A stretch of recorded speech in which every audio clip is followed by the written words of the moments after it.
Shalom, Bapak Ibu Saudara yang terkasih di dalam Tuhan. Mari bersama-sama sejenak kita merenungkan firman Tuhan. Sebelumnya, kita akan bersaat teduh.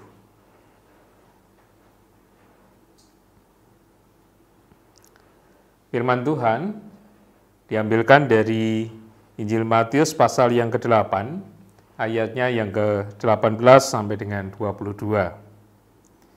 Injil Matius pasal yang ke-8, ayat yang ke-18 sampai dengan 22. Ketika Yesus melihat orang banyak mengelilinginya, ia menyuruh bertolak ke seberang. Lalu datanglah seorang ahli Taurat dan berkata kepadanya, "Guru, aku akan mengikut engkau kemana saja engkau pergi." Yesus berkata kepadanya, "Serigala mempunyai liang dan burung mempunyai sarang, tetapi Anak Manusia tidak mempunyai tempat untuk meletakkan kepalanya." Seorang lain, yaitu salah seorang muridnya, berkata kepadanya, "Tuhan, izinkanlah aku pergi dahulu menguburkan ayahku." Tetapi Yesus berkata kepadanya, "Ikutlah aku, dan biarlah orang-orang mati menguburkan orang-orang mati mereka." Demikian pembacaan firman Tuhan. Bapak Ibu, Saudara yang terkasih di dalam Tuhan, pasti kita pernah melakukan niat untuk, atau sering kita melakukan niat untuk pergi ke suatu tempat secepatnya. Nah, dalam perjalanan, barangkali kita merasa lelah, kita ketemu dengan orang lain yang kita kenal, dan seterusnya. Kadang-kadang kita berhenti. Kita bertemu dengan orang itu terlebih dahulu dan sebagainya.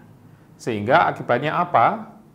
Kalau kita ingin ke tempat itu secepatnya tetapi kemudian berhenti, waktu menuju ke tujuan tentu akan semakin lama. Sama seperti yang saya gambarkan dalam hal mengikut Yesus. Mengikut Yesus itu seperti ketika kita punya niatan mau pergi ke satu tempat dengan cara atau waktu tempuh yang kita usahakan supaya cepat sampai. Namun ada kalanya kadang-kadang keraguan muncul, berhenti di tengah jalan, atau tergoda oleh sesuatu. Bahkan mungkin dialihkan oleh karena persoalan-persoalan lain.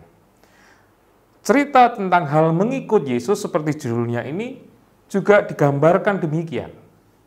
Ketika Yesus mengangkat persoalan tentang hal mengikut Dia, ada dua orang di sana dalam bacaan itu.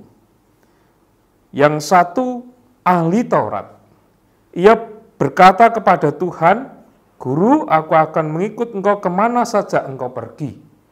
Tuhan Yesus tahu bagaimana ahli Taurat dalam menyatakan perkataannya. Itu tentu belum dilakukan sesuai dengan perkataannya. Maka jawaban Yesus, "Serigala mempunyai liang dan burung mempunyai sarang, tetapi Anak Manusia tidak mempunyai tempat untuk meletakkan kepalanya." Kalau kamu, dalam perkataan lain, kalau kamu mau mengikut aku, kamu harus tahu resikonya. Bahwa untuk sampai dalam kondisi menjadi pengikut Kristus, kamu tahu bahwa Yesus tidak punya tempat. Bahkan mungkin tidak nyaman kalau toh punya tempat. Apa kamu mau begitu ya? Yang kedua, seperti yang disebutkan di dalam ayat yang ke-21, seorang lain, yaitu salah seorang muridnya berkata kepadanya, "Tuhan, izinkanlah aku pergi dahulu menguburkan ayahku." Lalu Yesus menjawab, "Ikutlah aku, dan biarlah orang-orang mati menguburkan orang-orang mati mereka." Ini seperti sebuah, kalau dalam sekilas kita bisa rasakan ini ejekan kepada Dia.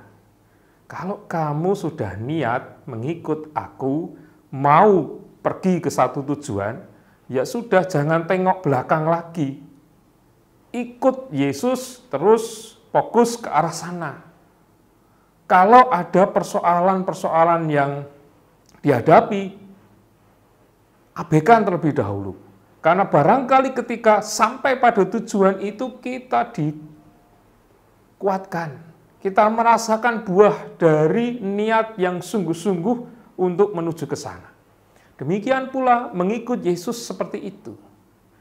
Bukan berarti bahwa Tuhan tidak mengendaki. Kemudian kita hanya melulu memikirkan yang rohani. Tetapi cara pandang kita, cara beriman kita, cara kita menyerahkan diri kepada Tuhan, itu yang harus selalu kita perhatikan di dalam hidup. Kalau kita sudah sungguh-sungguh berserah kepada Tuhan, tetapi kadangkala kemudian kita mengabaikannya, kadangkala kita merasa berat, kadangkala kita tergoda dan sebagainya, kemudian mengaburkan niat kita untuk ikut Tuhan, nah itu yang dipersoalkan oleh Yesus. Maka saudara yang dikasihi Tuhan, jikalau kita sudah mengikut Dia, maka apapun resiko yang kita hadapi, godaan, tantangan, dan segala sesuatu yang menghalangi kita untuk terus hidup di dalam kehendak Tuhan, harus kita kalahkan. Yang nomor satu adalah Tuhan.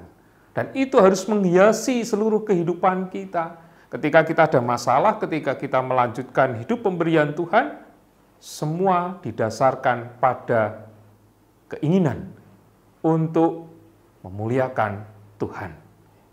Sehingga dengan demikian, ketika kita sudah punya keinginan, niat yang baik untuk memuliakan Tuhan, maka Tuhan akan memberikan apa yang kita minta atau yang menjadi keinginan kita.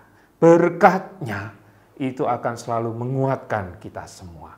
Oleh karena itu hari ini firman Tuhan mengajak kita untuk kembali merefleksikan iman kita. Seberapa kita sudah menjadi anak Tuhan. Seberapa kita telah mengikut Dia. Dari sejak awal mula kita sampai nanti Tuhan datang kembali menjemput kita. Kiranya firman ini menguatkan kita semua. Amin.